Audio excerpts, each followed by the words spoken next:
Shalom and welcome to another in our series of podcasts from Temple Beth Am, a dynamic center for conservative Judaism in Los Angeles.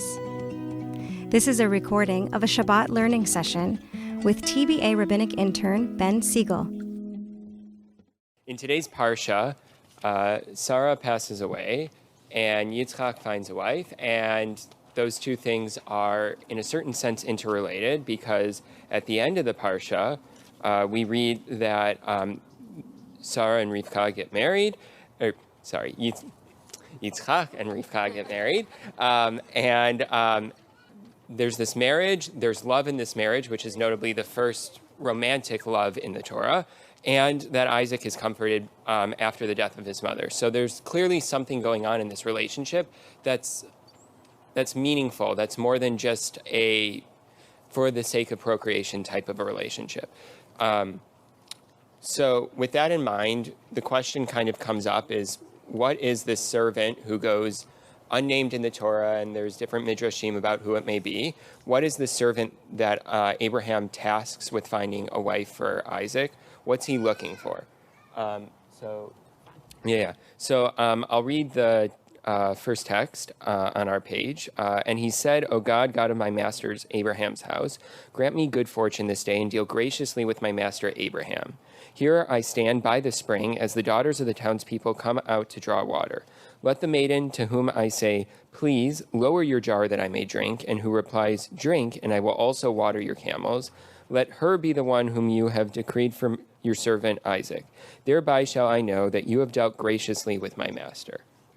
So on first look, what are the context clues that we have as to what this servant is looking for? Yeah. Thoughtfulness and generosity. Somebody who works. Kindness and compassion. Someone who has strength, because those jugs of water are going to be heavy. Great. I think those are all, one more. Someone who's willing to go beyond that which is asked for.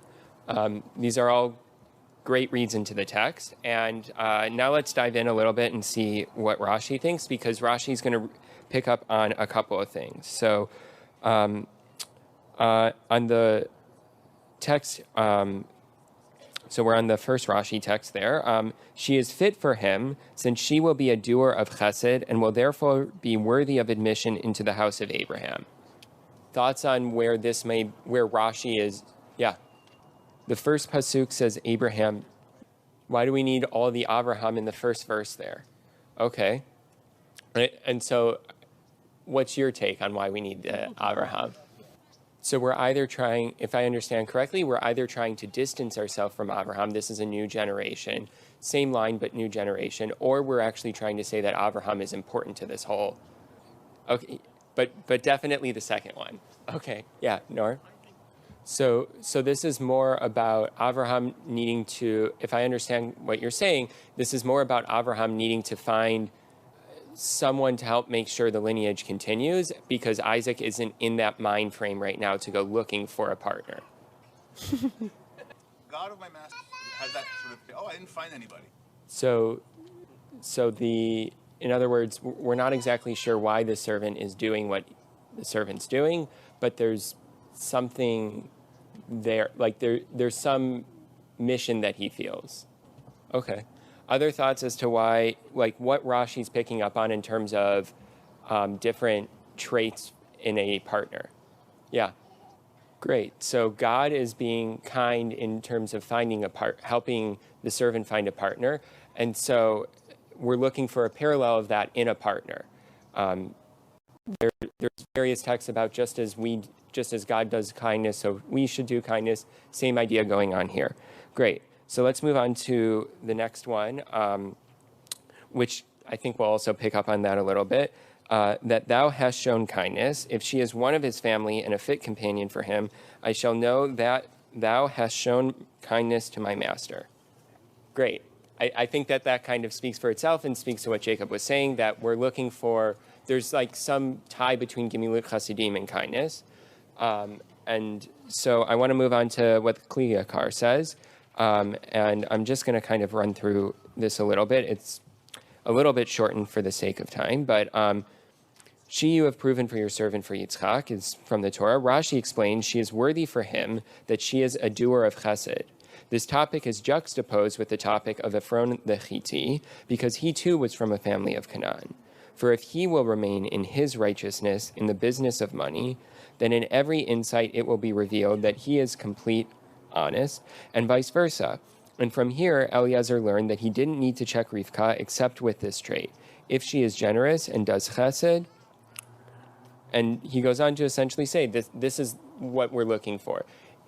Thoughts on how this trait might play out in a partner, what the servant's really looking for here. Yeah. Can you say a little bit more what you mean by complementary? So Avraham is tasking the servant feels that his task is to find someone who can fulfill this mission from Avraham to make sure that Yitzchak still has chesed in his life. Yeah. You don't have to repeat if I speak into a microphone. I think that there's something here to go back to the trauma piece that maybe he's not ready to find his own partner. That when we think about Avraham, we think of a man who brings chesed into the world, whether or not based off of his actions that's warranted. But the idea here that if we continue on in that kliyakar, that there is something to be said for I'm asking for one thing, but then the partner should be able to see kind of beyond what is being asked, right? Read between the lines, understand that it's not just, oh, you need water. Okay, here's a cup of water. But, oh, if you need water, then so too your camels might need water, and the other people that you've brought with you should need water as well.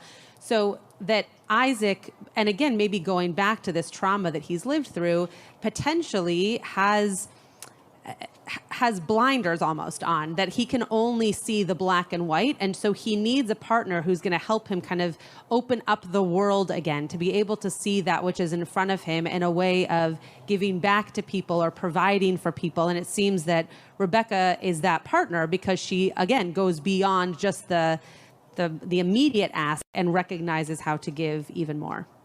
Great. So be generosity, and it could be all of these things. But in some relationships, you can have all of those things, and the relationship still doesn't just mesh. And in other cases, you can have none of those things, and things somehow still function. And so in that sense, I think there's something that's just ineffable about successful relationships. There's some spark of God in every relationship. And so my prayer is that we can feel the divine spark in each of our relationships and experience the wonder and amazement that we get to have these people in our lives.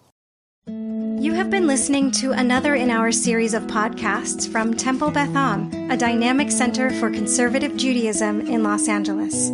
If you enjoy these podcasts, we invite you to write a review on the Apple Podcast site or wherever you get your podcasts. For more information about Temple Beth Am Los Angeles, go to tbala.org.